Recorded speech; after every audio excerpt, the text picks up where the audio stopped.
हाय दोस्तों, स्वागत है आपके अपने YouTube channel train your brain में। जैसा कि इसके पहले हम लोगों ने पार्ट 1 में देखा था कि रॉबर्ट कियोसाकी ने अमीर बनने के कुछ 6 नियमों का उल्लेख किया था। उन्हीं के बारे में हम लोग विस्तार से आने वाले सभी वीडियो में पढ़ेंगे। आज हम लोग नियम 1, अमीर लोग पैसे के लिए काम नहीं करते, के बारे में पढ़ेंगे। तो चलिए पार्ट 2 को स्टार्ट करते हैं। रॉबर्ट अपने डैडी से पूछते हैं कि डैडी, क्या आप मुझे बता सकते हैं कि अमीर कैसे बना जाए। यह सुनते ही उनके डैडी ने अपने शाम का अखबार नीचे रख दिया। बेटे, तुम अमीर क्यों बनना चाहते हो। रॉबर्ट कहते हैं क्योंकि आज जिम्मी की मम्मी अपनी नई कैडलिक कार में आई और वे लोग पिकनिक पर अपने समुद्र तट वाले घर पर जा रहे थे। जिम्मी अपने साथ अपने 3 दोस्तों को ले गया, परंतु मेरे दोस्त माइक और मुझे नहीं ले गया। उसने हमसे यह कहा कि वह हमें इसलिए नहीं ले जाएगा क्योंकि हम लोग गरीब बच्चे थे।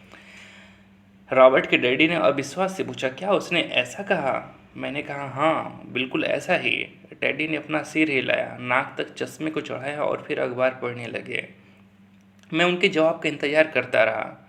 यह 1956 की बात है। तब मैं 9 साल का था। किस्मत की बात थी कि मैं उसी पब्लिक स्कूल में जाता था जिसमें अमीर लोगों के बच्चे पढ़ते थे। हम शुगर प्लांटेशन के कस्बे में रहते थे। प्लांटेशन के मैनेजर और कस्बे के बाकी अमीर लोग जैसे डॉक्टर, बिजनेसमैन और बैंकर अपने बच्चे को पहली क्लास से 6ठी क्लास तक इसी स्कूल में भेजते थे। 6ठी क्लास के बाद बच्चों को प्राइवेट स्कूलों में भेजा जाता था। अगर मेरा परिवार सड़क के दूसरे छोर पर रह रहा होता तो मुझे अलग तरह के स्कूल में भेजा जाता, जहां मेरे जैसे परिवार के बच्चे पढ़ते थे। 6ठी क्लास के बाद इन बच्चों की तरह मैंने भी पब्लिक इंटरमीडिएट और हाई स्कूल किया होता, क्योंकि उनकी ही तरह मेरे लिए भी प्राइवेट स्कूल में जाना संभव नहीं था। रॉबर्ट कहते हैं, मेरे डैडी ने आखिर अखबार को रख दिया। मुझे पता था कि वे क्या सोच रहे थे। उन्होंने धीमे से शुरुआत की, अगर तुम अमीर बनना चाहते हो तो तुम्हें पैसा बनाना सीखना चाहिए। रॉबर्ट ने पूछा, मैं पैसे बनाना किस तरह सीख सकता हूँ। रॉबर्ट के डैडी ने मुस्कुराते हुए कहा, अपने दिमाग के इस्तेमाल से। जिसका असली मतलब यह था, बस मैं तुम्हें इतना ही बता सकता हूँ या मैं इसका जवाब नहीं जानता, इसलिए मुझे तंग मत करो। अगली सुबह मैंने अपने सबसे अच्छे दोस्त माइक को अपने डैडी की बातें बताई। जहाँ तक मुझे याद है, उस स्कूल में मैं और माइक ही 2 गरीब बच्चे थे। माइक भी मेरे ही तरह था, क्योंकि वह भी किस्मत की वजह से ही उस स्कूल में था। ऐसा लगता था जैसे किसी ने कस्बे में स्कूलों की सरहदें तय कर दी थी और इसी कारण हम लोग अमीर बच्चों के स्कूल में पढ़ रहे थे। सच कहा जाए तो हम लोग गरीब नहीं थे, परंतु हमें ऐसा लगता था क्योंकि बाकी सभी बच्चों के पास नए बेसबॉल ग्लव्स, नई साइकिलें और हर चीज़ें नई होती थी। मम्मी और डैडी ने हमें ज़रूरतों की सभी चीज़ें दी थी, जैसे खाना, घर, कपड़े, लेकिन इससे ज़्यादा कुछ नहीं। मेरे डैडी कहा करते थे, अगर तुम्हें कोई चीज़ चाहिए तो उसके लिए काम करो। और हमें बहुत सारी चीज़ें चाहिए थी, लेकिन 9 साल के बच्चों को करने के लिए ज़्यादा काम मौजूद नहीं थे। माइक ने पूछा, तो पैसा कमाने के लिए हमें क्या करना चाहिए। मैं नहीं जानता, रॉबर्ट ने कहा, लेकिन क्या तुम इस काम में मेरे पार्टनर बनना चाहते हो। और माइक राजी हो गया। उस शनिवार की सुबह माइक मेरा पहला बिजनेस पार्टनर बन गया। हम दोनों पूरी सुबह यही सोचते रहे कि पैसा किस तरह कमाया जाए। कभी कभार हम उन बेफिक्र बच्चों के बारे में बातें करते रहे जो जिमी के समुद्र तट वाले घर पर मज़े कर रहे होंगे। इससे थोड़ी चोट पहुंचती थी, परंतु यह चोट अच्छी थी, क्योंकि इसने हमें यह सोचने के लिए प्रेरित किया कि पैसा कैसे कमाया जाए। आखिरकार उस दोपहर को हमारे दिमाग में बिजली कौंध गई। यह एक ऐसा विचार था जो माइक ने किसी विज्ञान की किताब में पढ़ा था। रोमांचित होकर हमने अपने हाथ मिलाए और पार्टनरशिप के पास अब एक बिजनेस था। अगले कुछ हफ्तों तक मैं और माइक आसपास के इलाके में दौड़ भाग करते रहे। हम दरवाजों पर दस्तक देते थे और पड़ोसियों से कहते थे कि वे अपने इस्तेमाल किए हुए टूथपेस्ट ट्यूब हमारे लिए रख ले। हैरत से हमें देखते हुए ज़्यादातर लोगों ने मुस्कुराकर हमारी बात मान ली। कुछ ने हमसे पूछा कि हमें टूथपेस्ट ट्यूब क्यों चाहिए। इसके जवाब में हमने कहा, हम आपको यह नहीं बता सकते, यह एक बिजनेस सीक्रेट है। सप्ताह गुजरते गए और मेरी माँ बहुत दुखी हो गई। अपने कच्चे माल को इकट्ठा करने के लिए हमने जो जगह चुनी थी वह उनके वॉशिंग मशीन के ठीक पास थी, एक भूरे कार्डबोर्ड के डिब्बे में जिसमें कभी केचप की बोतलें रखी रहती थी। हमारे इस्तेमाल किए हुए टूथपेस्ट के ट्यूब की संख्या बढ़ने लगी।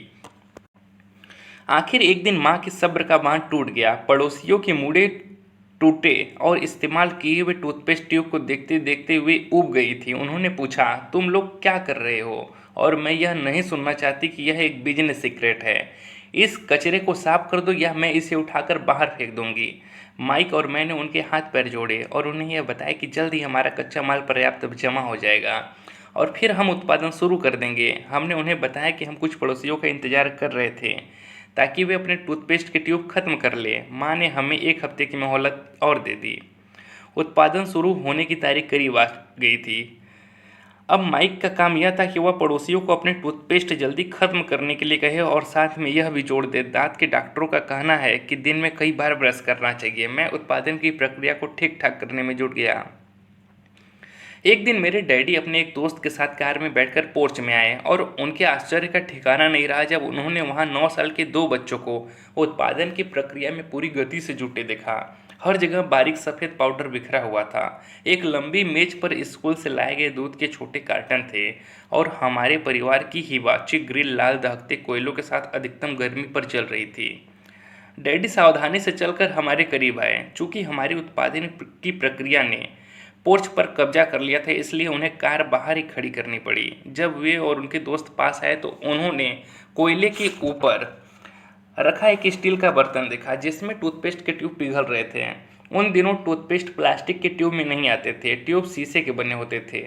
एक बार पेंट जल जाने पर हम ट्यूब को स्टील के बर्तन में डाल देते थे ताकि वह पिघलकर द्रव रूप में आ सके। इस पिघले हुए शीशे को हम छोटे छेद वाले दूध के कार्टनों में डाल रहे थे।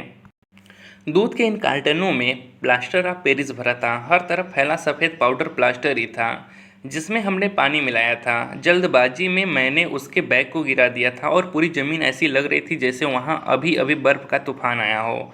दूध के कार्टन हमारी बाहरी बक्से थे जिसके भीतर प्लास्टर ऑफ पेरिस के साँचे थे। मेरे डैडी और उनके दोस्त हमें देखते रहे और हम पिघले हुए शीशे को प्लास्टर ऑफ पेरिस के क्यूब के ऊपर से छोटे से छेद में डालते रहे। संभल कर, मेरे डैडी ने कहा। मैंने बिना सिर उठाए हामी भर दी। आखिरकार जब शीशे को डालने का काम खत्म हो गया तो मैंने स्टील के बर्तन को नीचे रख दिया और फिर अपने डैडी की तरफ देखकर मुस्कुराया। उन्होंने हल्की मुस्कान के साथ पूछा, तुम लोग क्या कर रहे हो? हम वही कर रहे हैं जो आपने बताया था, हम अमीर बनने जा रहे हैं। मैंने कहा, हाँ। मेरे दोस्त माइक ने भी सिर को हिलाते हुए मुस्कुराते हुए कहा, हम दोनों पार्टनर हैं। डैडी ने पूछा, और इन प्लास्टर के साँचों में क्या है? देखिए, मैंने कहा, इसमें एक बहुत अच्छी चीज़ है। छोटे हथौड़े से मैंने सील को ठोका जिससे बाहरी खोल टूट गया। सावधानी से मैंने ऊपर के आधे प्लास्टर को हटाया और जस्ते का एक सिक्का बाहर ही गिर गया। हे भगवान, मेरे डैडी ने कहा, तुम लोग जस्ते के सिक्के ढाल रहे थे? बिल्कुल सही, माइक ने कहा, हम वही कर रहे थे जैसा आपने हमसे कहा था, हम पैसे बना रहे थे। मेरे डैडी के दोस्त ज़ोर से हंसने लगे। मेरे डैडी भी मुस्कुराए और उन्होंने अपना सिर हिलाया। उनके सामने आग और टूथपेस्ट के ट्यूब के बक्से के साथ सफ़ेद धूल में लपटे हुए 2 बच्चे खड़े थे जो इस कान से उस कान तक खुलकर मुस्कुरा रहे थे। उन्होंने हमसे कहा कि हम सब कुछ छोड़कर उनके साथ चलें और घर के सामने वाले सीढ़ी पर बैठे। मुस्कुराते हुए उन्होंने हमें जालसाजी शब्द का मतलब समझाया। हमारे सपने धराशायी हो गए थे। तो आपका मतलब है कि यह गैर कानूनी है? माइक ने कांपती आवाज़ में पूछा। छोड़ो भी, डैडी के दोस्त ने कहा, हो सकता है कि बच्चे अपनी जन्मजात प्रतिभा को विकसित कर रहे हों। मेरे डैडी उन्हें घूरते रहे। हाँ, यह गैर कानूनी है, डैडी ने नरमी से कहा, परंतु तुम लोगों ने यह साबित कर दिया कि तुम में बहुत ज़्यादा रचनात्मकता और मौलिक विचार हैं। इसी तरह आगे बढ़ते रहो, मुझे तुम पर गर्व है। निराश होकर माइक और मैं तकरीबन 20 मिनट तक चुपचाप अपना सिर पकड़कर बैठे रहे। इसके बाद हमने सारा अटाला साफ करना शुरू किया। पहले ही दिन हमारा बिजनेस चौपट हो गया था। पाउडर साफ करते हुए मैंने माइक की ओर देखा और कहा, मुझे लगता है कि जिमी और उसके दोस्त ठीक कहते हैं, हम सचमुच गरीब हैं। जब मैंने यह कहा तब डैडी बस जाने ही वाले थे। बच्चों, उन्होंने कहा, तुम गरीब तभी कहलाओगे जब तुम लोग हार मान लोगे। सबसे महत्वपूर्ण चीज़ यह है कि तुमने कुछ किया। ज़्यादातर लोग केवल अमीर बनने के बारे में बातें करते रहते हैं और उसके सपने देखते रहते हैं। तुमने कुछ किया है। मुझे तुम दोनों पर गर्व है। मैं एक बार फिर से ही कहूँगा, आगे बढ़े चलो, हार मत मानो। माइक और मैं खामोश खड़े रहे। ये शब्द सुनने में अच्छे थे परंतु हमें यह पता नहीं था कि हमें क्या करना चाहिए। तो ऐसा क्यों है डैडी कि आप अमीर नहीं हैं? रॉबर्ट ने पूछा। क्योंकि मैंने एक स्कूल टीचर बनने का फैसला किया था। स्कूल के टीचर अमीर बनने के बारे में नहीं सोचते, हम सिर्फ पढ़ाना पसंद करते हैं। काश कि मैं तुम लोगों की मदद कर सकता, परंतु हकीकत में मैं यह नहीं जानता कि दौलत कैसी कमाई जाती है। माइक और मैं पलटे और अपने सफाई अभियान में जुट गए। रॉबर्ट के डैडी ने कहा, अगर तुम लोग यह सीखना ही चाहते हो कि अमीर कैसे बना जाता है तो तुम मुझसे मत पूछो। माइक, तुम अपने डैडी से यह सवाल पूछो। मेरे डैडी? माइक ने हैरानी से कहा। हाँ, तुम्हारे डैडी। मेरे डैडी ने मुस्कुरा कर दोहराया, तुम्हारे डैडी और मेरा बैंकर एक ही है और वह तुम्हारे डैडी की बहुत तारीफ करता है। उसने मुझे कई बार यह बताया कि पैसा बनाने में तुम्हारे डैडी का कोई जवाब नहीं है। मेरे डैडी? माइक ने एक बार फिर हैरानी से पूछा। फिर ऐसा क्यों है कि स्कूल के अमीर बच्चों की तरह हमारे पास शानदार कार और आलीशान बंगला नहीं है? शानदार कार और आलीशान बंगले होने का मतलब यह नहीं होता कि आप निश्चित रूप से अमीर हैं या आप पैसा बनाने की कला जानते हैं, मेरे डैडी ने जवाब दिया।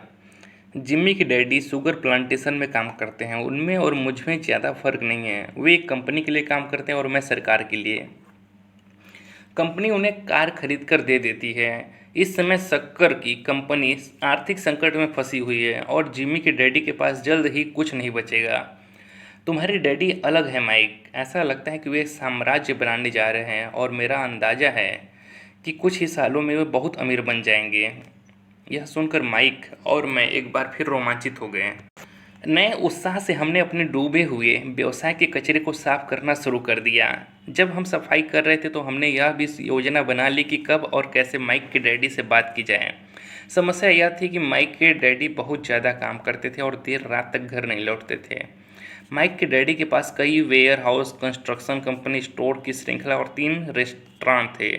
रेस्तराओं के कारण ही उन्हें घर लौटने में देर हो जाती थी।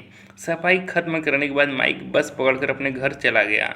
वह अपने डैडी से बात करने वाला था, चाहे वे कितनी ही देर से घर लौटे, और उनसे पूछने वाला था कि क्या वे हमें अमीर बनने की तरकीब सिखाने के लिए तैयार हैं। माइक ने मुझसे वादा किया कि जैसे ही वो अपने डैडी से बात कर लेगा वह मुझे फ़ोन करेगा, चाहे कितनी ही देर क्यों न हो जाए। फ़ोन रात को 8:30 बजे आया। ओके, अगले शनिवार, मैंने कहा और फ़ोन रख दिया। माइक के डैडी माइक और मुझसे मिलने के लिए तैयार हो गए थे। शनिवार की सुबह 7:30 बजे मैंने शहर के दूसरे हिस्से में जाने के लिए बस पकड़ी। मैं तुम्हें 1 घंटे के 10 सेंट दूंगा, माइक के डैडी ने कहा। 1956 की तनख्वाह के हिसाब से भी 10 सेंट प्रति घंटे का वेतन कम था।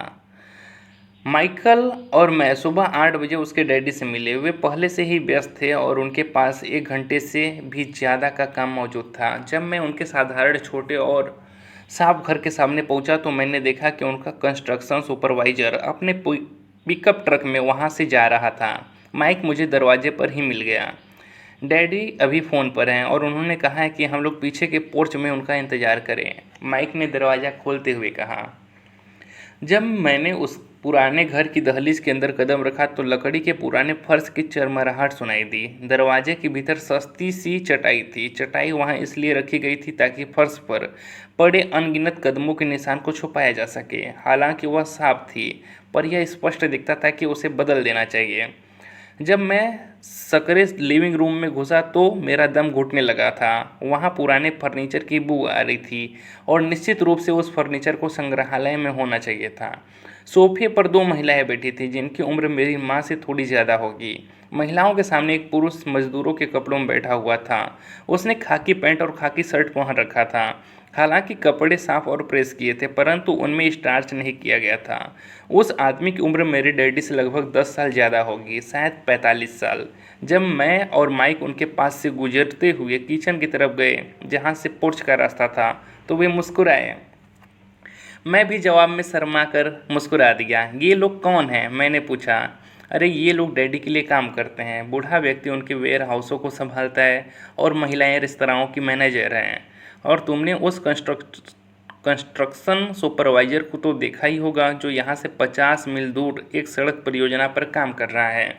उनका दूसरा सुपरवाइजर जो बहुत से घर बना रहा है वह तुम्हारे आने के पहले ही जा चुका है। क्या ऐसा हमेशा ही होता है? मैंने पूछा। हमेशा तो नहीं, पर अक्सर ऐसा ही होता है, माइक ने कहा और मेरे पास अपनी कुर्सी खींचते हुए वह मुस्कुराया।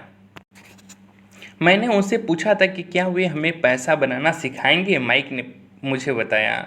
अच्छा, और उन्होंने इसका क्या जवाब दिया? मैंने सावधानीपूर्ण उत्सुकता से पूछा। पहले तो उनके चेहरे पर हंसी आई, पर फिर कुछ सोचकर उन्होंने कहा कि वे हमारे सामने एक ऑफर रखेंगे। अच्छा, मैंने कहा, अपनी कुर्सी की पीठ दीवार से टिका ली। मैं वहाँ कुर्सी के पिछले दो पैरों के सहारे टिका बैठा रहा। माइक ने भी ऐसा ही किया। क्या तुम्हें पता है कि वे कौन सा ऑफर देने वाले हैं? मैंने पूछा। नहीं, पर हमें जल्द ही इसका पता चल जाएगा, माइक ने कहा। अचानक माइक के डैडी उस पुराने दरवाजे से घुसकर पोर्च में दाखिल हुए। माइक और मैं अपने पैरों पर कूद गए, आदर के कारण नहीं बल्कि इसलिए कि हम चौंक गए थे। तो बच्चों तैयार? माइक के डैडी ने एक कुर्सी हमारे पास खिसकाते हुए पूछा। हमने अपने सिर हिलाए और अपनी कुर्सियों को दीवार के पास से खींचकर उनके सामने रख लिया। वे एक विशाल शरीर के मालिक थे, लगभग 6 फीट ऊंचे और 200 पाउंड वजनी। मेरे डैडी इससे ऊंचे थे, लगभग इसी वजन के, और माइक के डैडी से 5 साल बड़े। वे लगभग एक जैसे ही थे, हालांकि दोनों एक ही प्रजाति के नहीं थे। हो सकता है कि उनकी ऊर्जा एक सी हो। माइक का कहना है कि तुम पैसा कमाना सीखना चाहते हो, क्या यह सही है रॉबर्ट? मैंने तत्काल सहमति में अपना सिर हिलाया। हालांकि मुझे थोड़ा सा डर भी लग रहा था। उनके शब्दों और मुस्कुराहट के पीछे बहुत ताकत थी। अच्छा, यह मेरा ऑफ़र है। मैं तुम्हें सिखाऊंगा, लेकिन मैं ऐसा क्लासरूम की शैली में नहीं करूंगा। अगर तुम मेरे लिए काम करोगे तो उसके बदले में मैं तुम्हें सिखाऊंगा। तुम मेरे लिए काम नहीं करोगे तो मैं तुम्हें नहीं सिखाऊंगा। अगर तुम काम करते हो तो मैं तुम्हें ज़्यादा तेज़ी से सिखा सकता हूँ, और अगर तुम सिर्फ बैठकर मेरी बातें सुनते हो जैसा कि तुम लोग स्कूल में करते हो तो इससे मेरा समय बर्बाद होगा। यह मेरा ऑफ़र है, इसे या तो मान लो या फिर वापस लौट जाओ। क्या मैं आपसे पहले एक सवाल कर सकता हूँ? रॉबर्ट ने पूछा। नहीं, इसे या तो मान लो या फिर वापस लौट जाओ। मेरे पास बर्बाद करने के लिए फालतू समय नहीं है। अभी ढेर सा काम पड़ा हुआ है। अगर तुम में तत्काल फैसला करने की क्षमता नहीं है तो तुम कभी पैसा कमाना नहीं सीख पाओगे। मौके आते हैं और चले जाते हैं, इसलिए तत्काल निर्णय लेने की क्षमता एक महत्वपूर्ण कला है। तुमने जैसा चाहा था वैसा एक मौका तुम्हारे सामने मौजूद है। अगले 10 सेकंड में या तो पढ़ाई शुरू हो जाएगी या फिर यह हमेशा के लिए ख़त्म हो जाएगी। माइक के डैडी ने चिढ़ाने वाली मुस्कुराहट के साथ कहा। मंजूर है, रॉबर्ट ने कहा। मंजूर, माइक ने भी कहा। बहुत बढ़िया, माइक के डैडी ने कहा। 10 मिनट में मिसेज मार्टिन आ जाएंगी। उनसे बात करने के बाद मैं तुम्हें उनके साथ भेज दूंगा और तुम लोगों का काम शुरू हो जाएगा। मैं तुम्हें हर घंटे के 10 मिनट दूंगा और तुम हर शनिवार 3 घंटे काम करोगे। पर आज तो मेरा बेसबॉल का मैच है, मैंने कहा। माइक के डैडी ने अपनी आवाज़ को धीमा परंतु कड़क करके कहा। या तुम मान लो या फिर वापस लौट जाओ। मान लिया, मैंने जवाब दिया। सॉफ्ट बॉल खेलने के बजाय काम करने और सीखने का विकल्प चुनने में ही समझदारी थी। शनिवार की खुशनुमा सुबह 9 बजे माइक और मैं मिसेज मार्टिन के साथ काम कर रहे थे। वे एक दयालु और धैर्यवान महिला थी। वे हमेशा कहा करती थी कि माइक और मुझे देखकर उन्हें अपने दोनों बच्चों की याद आ जाती है, जो अब बड़े हो गए थे तथा दूर चले गए थे। हालांकि वे दयालु थी, परंतु वे कड़ी मेहनत में विश्वास करती थी और इसलिए वे हमेशा काम में जुटाए रखती थी। वे बहुत कड़क मैनेजर थी। हम 3 घंटे तक डिब्बा बंद सामानों को शेल्फ पर से उतारते थे, उनकी धूल साफ करते थे और फिर उन्हें करीने से जमाते थे। यह बड़ी मेहनत का काम था और बोरियत भरा भी। माइक के डैडी को मैं अपना अमीर डैडी कहता हूँ। उनके पास इस तरह के 9 सुपर सेट्स थे जहाँ पार्किंग के लिए बहुत सी जगह थी।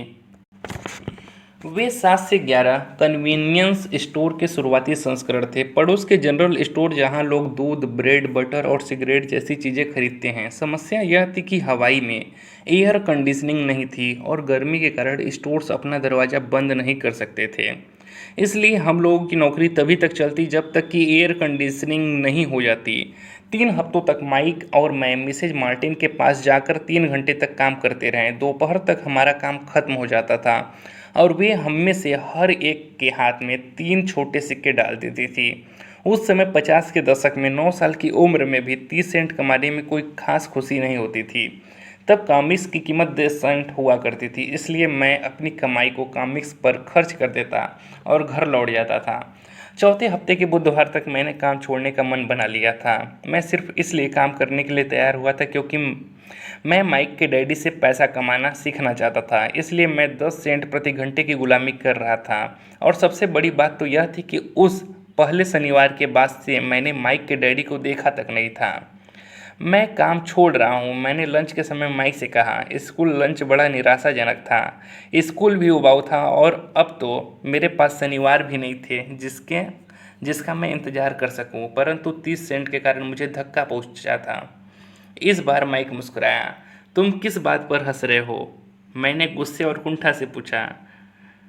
माइक ने कहा, डैडी ने कहा था कि ऐसा ही होगा। उन्होंने कहा था कि जब तुम काम छोड़ने का फैसला कर लो तब वे तुमसे मिलना चाहेंगे। क्या? मैंने आवेश में पूछा। क्या वे मेरे उकता जाने का इंतजार कर रहे थे? कुछ कुछ, माइक ने कहा। मेरे डैडी जरा अलग किस्म के हैं, उनका सिखाने का तरीका तुम्हारे डैडी के पढ़ाने के तरीके से बिल्कुल अलग है।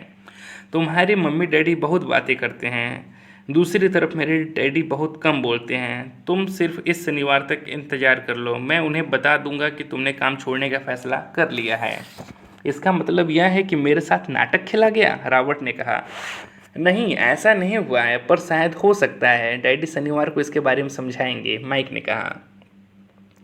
शनिवार को लाइन में लगकर इंतजार करते हुए रॉबर्ट उनका सामना करने के लिए तैयार था। यहाँ तक कि मेरे असली डैडी भी उनसे नाराज़ थे। मेरे असली डैडी, जिन्हें मैं गरीब डैडी कहता हूँ, यह मानते थे कि मेरे अमीर डैडी बाल श्रम कानूनों का उल्लंघन कर रहे थे और इस पूरे मामले की जांच होनी चाहिए। मेरे पढ़े लिखे गरीब डैडी ने मुझे यह कहा कि मैं सही तनख्वाह मांगूं, कम से कम 25 सेंट प्रति घंटा। मेरे गरीब डैडी ने मुझसे कहा कि अगर मेरी तनख्वाह नहीं बढ़ती है तो मुझे तत्काल नौकरी छोड़ देनी चाहिए, और वैसे भी तुम्हें उस घटिया काम की कोई ज़रूरत नहीं है, मेरे गरीब डैडी ने झल्ला कर कहा।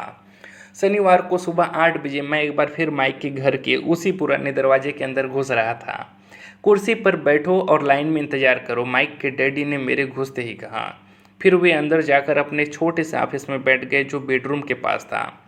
मैंने कमरे में चारों तरफ देखा, परंतु मुझे माइक नहीं दिखा। अजीब सा महसूस करते हुए मैंने दोनों महिलाओं के बगल में बैठ गया जो मुझे 4 हफ्ते पहले वहीं पर मिली थी। वे मुस्कुराई और सोफे पर थोड़ी सी खिसक गई ताकि मैं भी बैठ सकूं। 45 मिनट गुजर गए थे और मैं उबल रहा था। दोनों महिलाएं उनसे मिलकर तकरीबन 30 मिनट पहले वहां से जा चुकी थी। एक बूढ़ा सा आदमी वहां 20 मिनट तक बैठा और फिर वह भी निकल कर चला गया। घर खाली था और हवाई में खुशनुमा सुबह को मैं सीलन भरे अंधेरे लिविंग रूम में बैठा हुआ था और इस बात का इंतजार कर रहा था कि एक लालची और बच्चों का शोषण करने वाला आदमी मुझसे बात करे। मैं सुन सकता था कि वे फ़ोन पर बातें कर रहे थे, ऑफिस में इधर उधर के काम कर रहे थे और मुझे नज़रअंदाज कर रहे थे। मेरी इच्छा तो हो रही थी कि मैं उस घमंडी आदमी से बिना मिले ही घर लौट जाऊं, पर किसी वजह से मैं रुक गया। दोस्तों, आगे की कहानी पढ़ने के लिए हमारे चैनल को ज़रूर सब्सक्राइब करें और बेल आइकन को दबा दें ताकि जब मैं अगला वीडियो अपलोड करूं तो आपको उसका नोटिफिकेशन मिल जाए। Thank you so much.